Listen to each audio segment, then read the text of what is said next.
This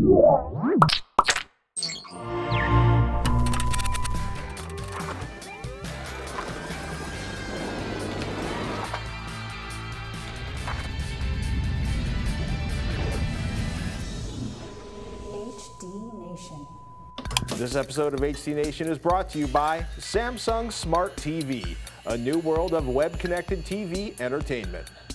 Time to get our HD Nation on. From the death of disc department, the sale of DVDs and Blu-ray discs fell from $2.6 billion to just more than $2 billion in the first 3 months of the year. So says the Digital Entertainment Group. It's one of the big industry bodies in Hollywood. The DEG study also found rentals of DVDs through outlets such as Blockbuster plunged 36%.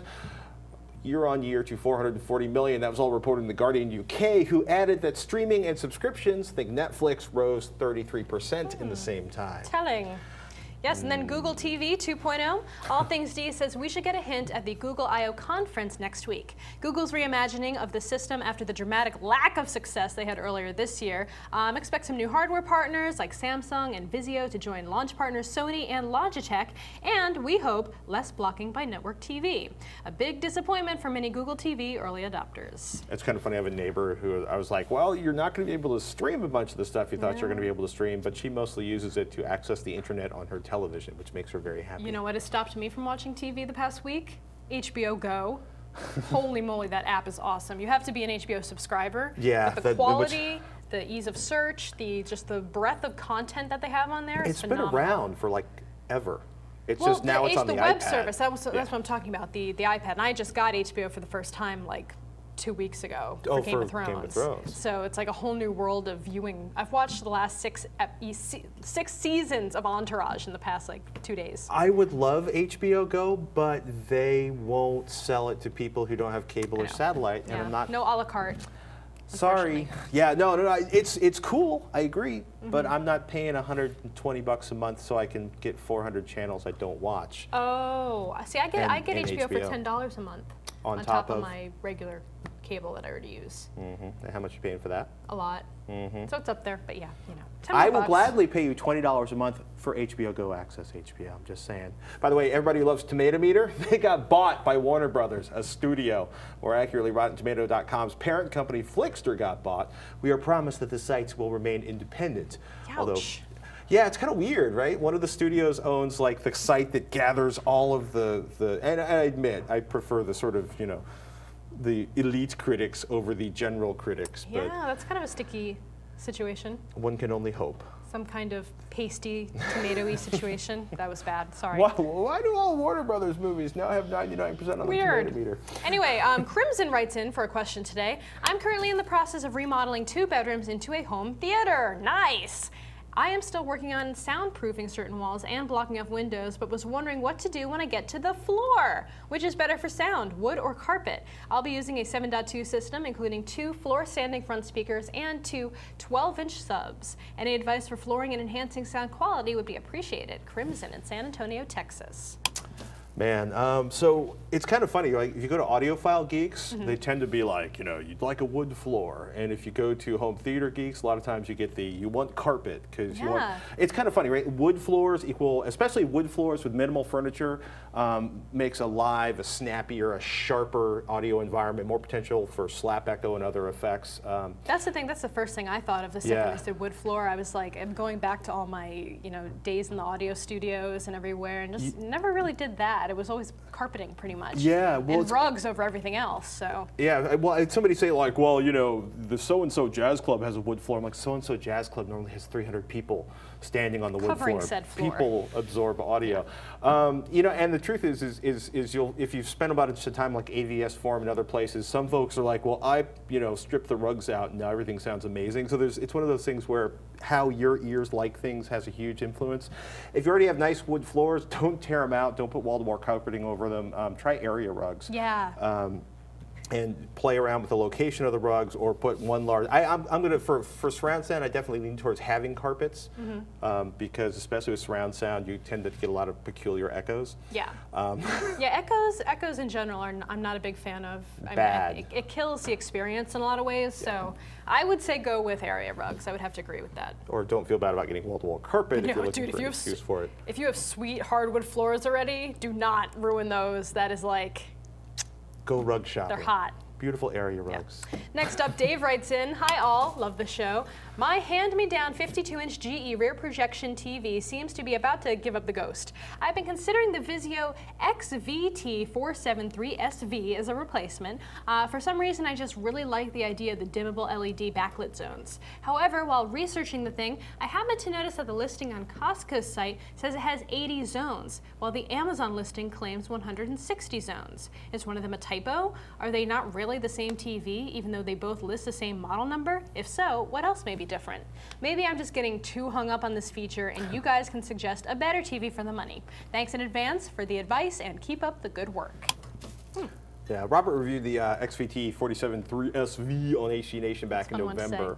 What's that? It's a fun one to say. It's a difficult one to say with braces. We got a link to that in the show notes. If you want a 3D HDTV, this is not a 3D HDTV. If you want 2D, it's got potential, decent blacks, colors, and a nifty remote control. The zone feature you're talking about, that's a direct type LED backlight. They call it the direct type LED backlight technology with smart dimming. There's 160 control blocks. 640 LEDs are split across those blocks, so there's not you could, in certain situations where you have like a bright point of light in the middle of a bunch of darkness, you can end up with sort of a halo effect, Robert Heron said. But overall, having the individual dimming zone help keeps the blacks inky and keeps power consumption down. 240 hertz SPS is scenes per second. It's not a true 240 hertz television, it's 120 hertz TV. By the way, go to the manufacturer's webpage for the best info. Almost always the manufacturer's page is right, and everything after that is a copy and paste error. Exactly. Probably. You might want to consider the Panasonic plasma that Robert Heron reviewed last week, the Viera ST30, aka the TCP50 ST30. Just rolls off the tongue, doesn't it? It's selling for like $1,200 on Amazon right now. It is a beautiful 50-inch flat panel. Just don't expect any 3D shutter glasses in the box. That's how they kept the price so low. Yeah, interesting. Yeah. Next up, Freddie writes in, "I do have a serious problem with the show. There is just not enough of it." I do have one question. Power DVD 10 or Total Media Theater 5? I want the best for Windows Media Center 7 integration, the one that provides the best picture quality for Blu-ray. It's a shame that Windows Media Center is more expensive to set up and requires more technical knowledge, because in my opinion, it has the best and widest range of content and usability than 10 set-top boxes combined.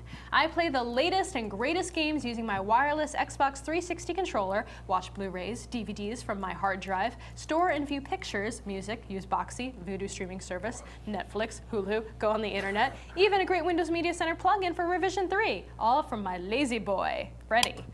Woo! Well, you do get what you put in. Yeah, you know, Roku, Apple TV, they give you a lot for what you pay, which is under $100, and they're simple. You plug it in, you set up the network, you enter in your passwords, you're done. Windows Media Center, first of all, you need a home theater PC, and then you're going to need a Blu-ray drive. Blu-ray playback is not supported natively in Windows Media Center, as you pointed out. I use Total Media Theater 5. It's made by ArcSoft, and that's actually what Robert Heron uses on his home theater PC. I highly, highly recommend it. It's got nice Windows Media Center integration. Now it's time for the new Blu-ray releases for the week of May 10th, 2011. First up, Top Gun, the 25th Anniversary Edition. Man, I feel old. Top Gun was originally released on Blu-ray a few years ago, but now, to celebrate the quarter century that has passed since its theatrical release, they're repackaging it and re-releasing it once more. With an MPEG-4 AVC codec and a 2.39:1 aspect ratio, this disc includes both a Dolby True HD 5.1 and a DTS HD Master Audio 6.1 mix.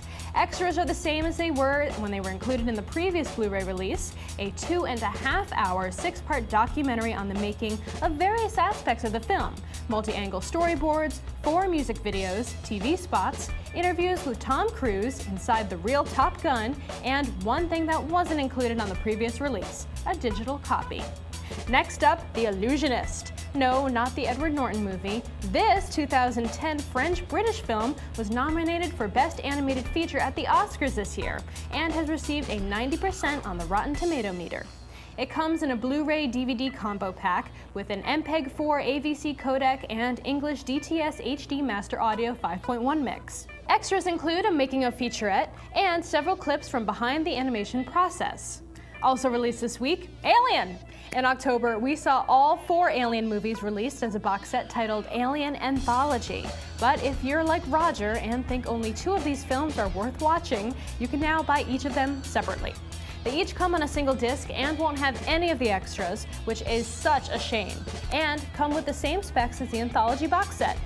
They come in an MPEG-4 AVC codec, and the first Alien film comes in a 1.85:1 aspect ratio, and the rest in 2.39:1. Audio is a DTS HD Master Audio 5.1 mix. And as always, check out our show notes at Texzilla.com or hdnation.tv for the rest of this week's Blu-ray releases. It's time to thank one of our sponsors, Samsung Smart TV. If you buy a full HD 1080p TV that's capable of showing 3D movies, then your 3D experience should be in full HD, right? Not if your 3D HD TV uses passive 3D technology. The only way to enjoy 3D at home in full HD is with active 3D glasses. All Samsung 3D TVs use active technology. That's the wonder of Samsung. Samsung Smart TVs allow you to easily search for movies, TV shows, browse the web, explore Samsung apps, chat with friends, and find many other types of new interactive TV content. Check out Samsung.com/SmartTV for more information on all the different models. You can win this Smart TV that we've been using here at Revision 3. To enter, send a tweet to @TechZilla with your favorite app or feature of the Samsung Smart TV and include the hashtag #SamsungTV. The contest ends May 17th, and once the winner is verified, we will announce it on TechZilla. The sweepstakes is open to legal United States residents residing in the 48 contiguous United States and who are 18 years of age or older as of date of entry. Go to revision3.com/SamsungTV for all the contest details. And please support our sponsors here at TechZilla like Samsung TV.